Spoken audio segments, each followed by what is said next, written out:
News, सच जरूरी है। नमस्कार दर्शकों, यह है MNS न्यूज नेटवर्क। मैं हूं आपके साथ आरती। आइए देखते हैं आज की कुछ खास खबरें। बीड़ राम कुलकर्णी, कुछ अंधे लोग मन की बात पहल का मजाक उड़ाते हैं, देशवासियों का अपमान करते हैं। भाजपा के प्रदेश प्रवक्ता राम कुलकर्णी ने कहा कि एनसीपी सांसद संजय राउत और नाना पटोले द्वारा मन की बात कार्यक्रम का उपवास किसान और मेहनतकश लोगों सहित देश के आम लोगों का अपमान है। आज़ादी के बाद जनता की भावनाओं को जानने वाले और देश पर राज करने वाले एकमात्र प्रधानमंत्री, लेकिन कुछ दूरदर्शी लोग इस पहल का मजाक उड़ा रहे हैं। दरअसल राम कुलकर्णी ने जवाब दिया कि यह देश की जनता का अपमान है। खासदार संजय राऊत असतील किंवा नाना पटोले असतील, ही मंडळी देशाचे पंतप्रधान माननीय नरेंद्रजी मोदी यांनी सुरू केलेल्या मन की बातची चेष्टा करतायत, हेळसांड करतायत।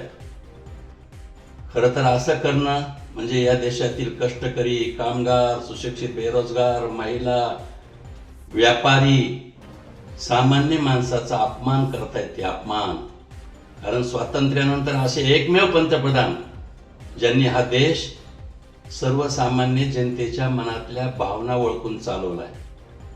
गेल्या 9 वर्षापासून मन की बातचा कार्यक्रम होतोय। हा अभिनव उपक्रम आहे, पण या मंडळींना खरं तर हे खुपतंय, सहन होत नाही। लोकशाही जगाच्या पाठीवर आदर्श आहे, पण लोकांचा विचार घेऊन देश चालवण्याचं काम खऱ्या अर्थाने पहिल्यांदा होत आहे। आणि नतदृष्ट संजय राऊत देशातील सर्वसामान्य जनतेचा आणि देशवासियांचा अपमान करतात मन की बातची हेळसांड करून। आइए देखते हैं अगली खबर की तरफ। कोल्हापुर स्वाभिमानी किसान संघ के नेता राजू शेट्टी को जिला बंदी नोटिस। स्वाभिमानी शेतकर संगठन के नेता राजू शेट्टी को जिला प्रतिबंध नोटिस। शेट्टी के रत्नागिरी जिले में आने पर रोक लगा दी गई। राजू शेट्टी कोंकण में रिफाइनरी प्रोजेक्ट को लेकर हो रहे विरोध प्रदर्शन में शामिल होने जा रहे थे। सरकार का यह नोटिस अवैध है। मैं आतंकवादी या आतंकवादी नहीं हूँ। लोकतंत्र का गला घोटकर काम करना है तो जुए पर रोक लगाकर काम करेंगे। राजू शेट्टी द्वारा चेतावनी। खरं तर पोलिसांची ही आगळीकच आहे, कारण जिल्हाबंदी घालावी असं काही कृत्य मी केलेलं नाही आहे। रत्नागिरीतल्या बारसू प्रकल्पग्रस्तांनी फक्त मला मत्तीची हाक दिली आणि त्यांची बाजू योग्य आहे। 2013च्या भूमी अधिग्रहण कायद्यानुसार कोणाही शेतकऱ्याच्या संमतीशिवाय जमीन अधिग्रहित करता येणार नाही, आणि म्हणून कायदेशीर मार्गाचा अवलंब करून मला माझी जमीन द्यायची नाही प्रकल्पाला, ही भूमिका घेणाऱ्या बारसूच्या शेतकऱ्यांची बाजू मी घेतली। आणि वेळ प्रसंग पडला तर आंदोलन करण्याची तयारी ठेवा असं मी त्यांना सांगितलं, आणि वेळोवेळी त्यांची बाजू प्रसारमाध्यमांच्या समोर मांडत राहिलो। त्यांच्या मदतीसाठी काही माझ्या सहकाऱ्यांना त्या ठिकाणी पाठवलं। याचं भांडवल करून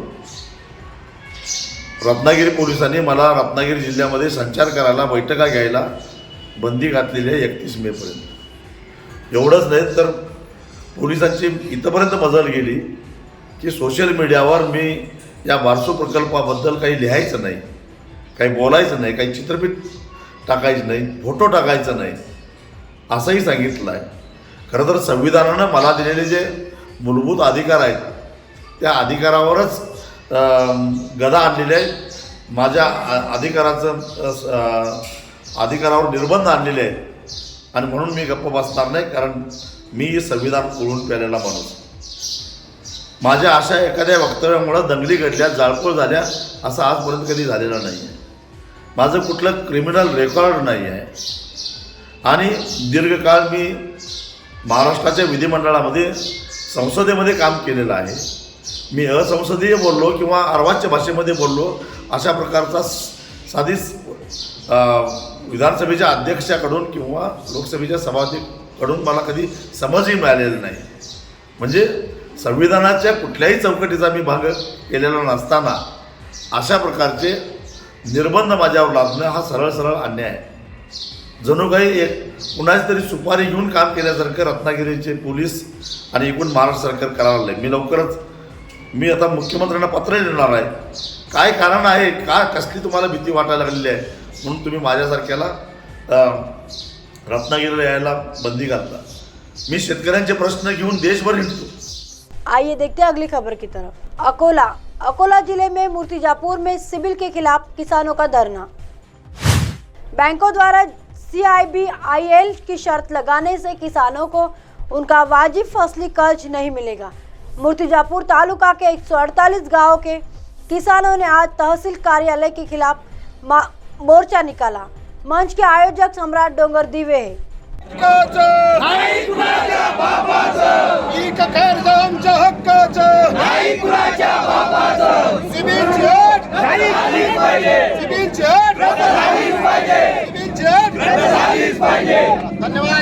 अब आप हमारे चैनल को आपके मोबाइल पर भी देख सकते हैं। मोबाइल ऐप पर देखने के लिए प्ले स्टोर से MNS news TV app download करें। इंस्टा, लिंक, ट्विटर, हाईकुक, फेसबुक और कई सोशल मीडिया के प्लेटफॉर्म पर हमारा चैनल उपलब्ध है।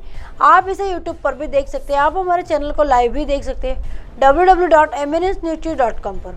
फिलहाल वक्त तो चला दर्शकों ब्रेक का। ब्रेक से लौटने के बाद देखिएगा देश और दुनिया की तमाम खबरें। बने रहिए MNS न्यूज़ पर। नमस्कार।